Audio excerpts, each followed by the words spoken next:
Hang कर रखा है। मैं भी बहुत चौंक गया था बाहर निकल के कि सिस्टम तो हैंग था, पर इतना हैंग था ये नहीं पता था।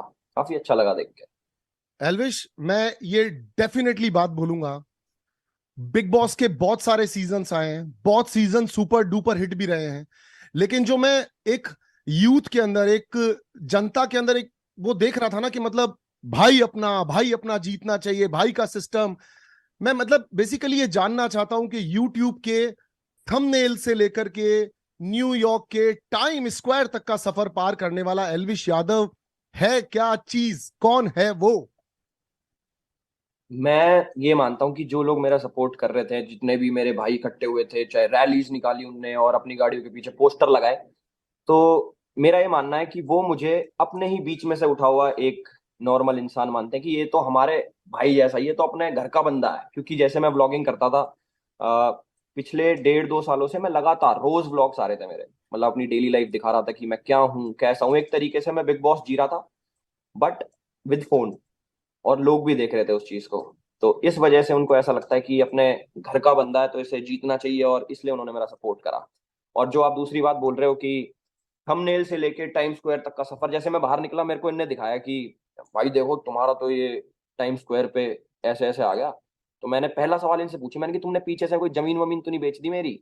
जो इतना पैसा लगा दिया। मैंने कि पैसा किसने लगाया है, वो चीज ने मुझे बताई नहीं किसने लगाया, बट बहुत अच्छा लगा देख के कि कहाँ ये पहुंच। मैं भी जानना चाहता हूं और शायद जनता भी जानना चाहती है, बताओ पैसा किसने लगाया है?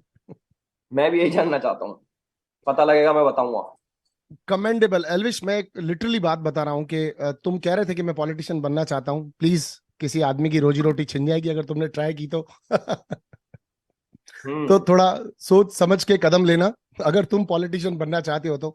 एल्विश, एक चीज मुझे जाननी है, सवाल तो मेरे पास बहुत सारे हैं, पर जी। मुझे एक चीज जाननी है कि जिस एल्विश को हम लोग अंदर देख रहे थे, वो हम्म। एल्विश काफी सॉर्टेड सा, जैसे पूजा भट्ट जी का भी मैं डायलॉग रिपीट करूंगा तो, कि वो है 24 साल का लेकिन उसके अंदर एक बहुत मेच्योर इंसान है।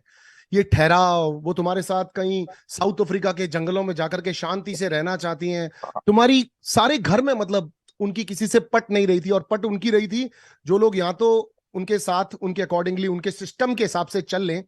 तो आप दोनों की बेसिकली क्या केमिस्ट्री थी, और क्या तुम अंदर से वैसे ही इंसान हो? टू बी फ्रेंकली सेइंग, क्या वैसे ही इंसान हो जैसा स्क्रीन पर इतने दिनों से हमको दिख रहे थे? जो रियलिटी शो होता है उसके अंदर ना, एक चीज मैंने नोटिस करी। मुझे पहले लगता था बिग बॉस होता है स्क्रिप्टेड होता है, स्क्रिप्ट देते हैं ये देते हैं और अपने हिसाब से ये लोग ना जिताते हैं कि ये हमें फायदा देगा आगे चल के तो इसे जिता देंगे। बट वो चीज मैं, मतलब मैं खुद गलत प्रूव हो गया। और बाकी पूजा जी की जो बात है, आ, वो ना घर की बातें हमारी कभी हुई नहीं। मतलब बिग बॉस के घर में ऐसा होता है ना कि भाई अब किसी की चुगली कर, हमारी बात होती थी ट्रैवल की, अपने लाइफ एक्सपीरियंसेस की। तो मुझे ना ऐसे लोग, मतलब मैं जहाँ से आता हूँ हम लोग बड़े बूढ़ों में बैठते हैं वहां पे, हम्म। उनसे ज्ञान लेते हैं, उनके एक्सपीरियंस शेयर करते हैं, वो तो काफी चीज सीखने को मिलती है।